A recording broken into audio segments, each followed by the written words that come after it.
Boa noite, professora. Boa noite, turma. Então, a gente falando aqui sobre a educação no campo educacional, na escola, né? Nós tivemos um aumento muito grande de matrículas de pessoas, de crianças com problemas, com dificuldades, né? Os transtornos de aprendizagem. E entre essas crianças, muitas delas são disléxicas. Então, houve um aumento muito grande da matrícula.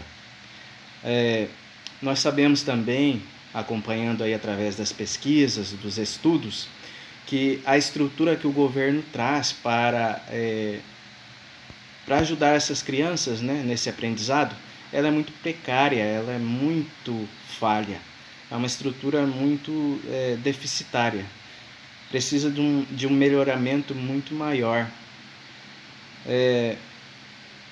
Nós já falamos aí que a dislexia, né, é uma disfunção na leitura, principalmente na leitura e na escrita. E é importante a gente trazer que a função do professor é uma função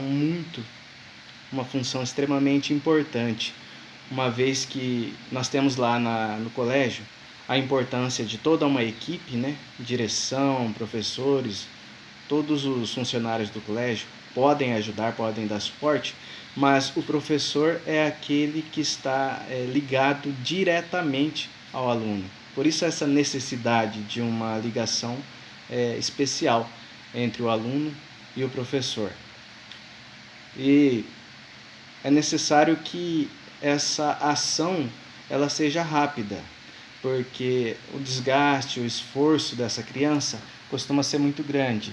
Então, quanto mais rápido, ou seja, quanto mais preparada essa equipe estiver para diagnosticar, para perceber, né, essas dificuldades, é melhor, porque aí já vai se evitar muitos desgastes, já vai ter uma condição de fazer um melhoramento no incentivo, na motivação, para que os problemas que essa criança enfrenta sejam suavizados e ela tenha um desenvolvimento muito maior e muito divertido, porque nós não podemos esquecer que tudo para a criança, apesar de serem coisas sérias, elas devem ser de certa forma também divertidas, porque vai facilitar essa aprendizagem.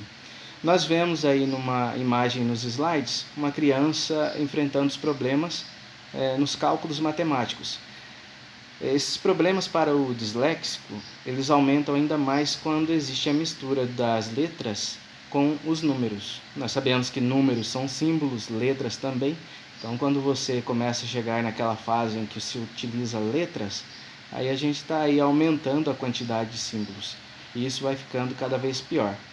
Nós já sabemos que muitas pessoas, por não gostarem muito de matemática, já enfrentam problemas sem ter essas questões de dificuldades, transtornos de aprendizagem, né?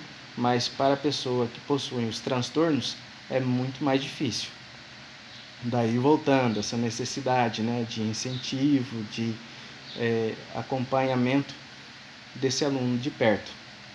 Quando a gente fala sobre dislexia, fala sobre escola, a gente está pensando também muito na questão da inclusão, da participação desse aluno de uma forma mais ativa, de trazer esse aluno para o meio, para ele se sentir no meio das crianças, se sentir participativo, se sentir junto com aquela turma e não separado. E para isso existem vários fatores. Para que a gente possa aplicar isso de uma forma mais fácil, uma forma mais completa, a gente trouxe até meio que um passo a passo, né? Então são vários os detalhes. A gente precisa estar atento a essa questão de atitudes de rejeição, quando o aluno se sente separado, trazer ele para o meio, para participar realmente.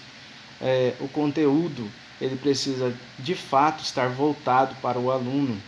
É necessário ver todas as necessidades desse aluno para que ele possa então aprender de fato.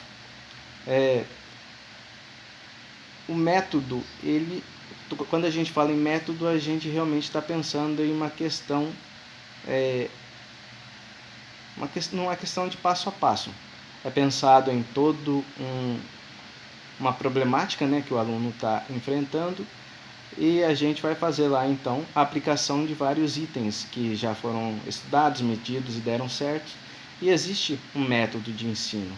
Esse método precisa estar voltado para esse aluno, para suas deficiências, para que essas limitações elas sejam suavizadas e ele possa realmente aprender todo o conteúdo do dia a dia.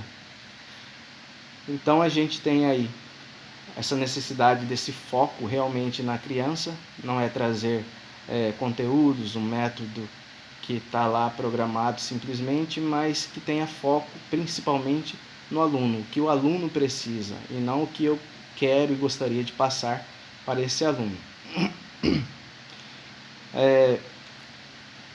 O ambiente precisa ser adaptado, precisa ser um ambiente legal, um ambiente gostoso, um ambiente de motivação e um ambiente divertido para aquela criança. Então,